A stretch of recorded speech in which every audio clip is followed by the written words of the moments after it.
Karachi CEO water corporation engineer Syed Salahuddin Ahmed की ज़ाती दिलचस्पी और उनकी शब-रोज़ काविशों से हाइड्रेंट्स मैनेजमेंट सेंटर के क़याम के बाद हाइड्रेंट्स सेल वाटर कॉरपोरेशन की आमदन में रिकॉर्ड इजाफा हो गया। इस ज़मन incharge hydrants cell water corporation Ilahi Bakhsh Bhutto ने तफसीलात बताते हुए कहा कि जदीद तर्ज के मैनेजमेंट सेंटर कायम होने के हाइड्रेंट्स सेल के सालाना आमदनी में मजमूई तौर पर 67% इजाफा हुआ है और जुलाई 2022 से मई 2023 तक वाटर कॉरपोरेशन के तमाम सरकारी हाइड्रेंट्स की टोटल आमदनी 99 करोड़ 77 लाख रुपए थी, जो गुज़श्ता साल जुलाई से मई 2024 तक 1 अरब 66 करोड़ 28 लाख रुपए तक पहुंच गई है और ये टोटल इजाफा 68% बनता है, जो हाइड्रेंट सेल वाटर कॉरपोरेशन की तारीख में सबसे ज़्यादा आमदनी है,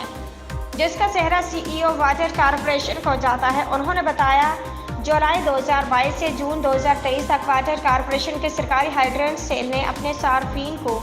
टोटल 2,56,527 वाटर टैंकर के ऑर्डर्स तरसेल किए गए थे, जो टोटल पानी के 302 मिलियन गैलन बनता है। जबकि हाइड्रेंट मैनेजमेंट सेंटर के क़याम के बाद हाइड्रेंट सेल से पानी की फरहमी में मजीद इजाफा हुआ और जुलाई 2023 से जून 2024 तक वाटर कॉरपोरेशन के सरकारी हाइड्रेंट सेल से अपने सार्फिन को टोटल 3,76,520 वाटर टैंकर के ऑर्डर तरसेल किए गए, जो टोटल पानी 486 मिलियन गैलन बनता है।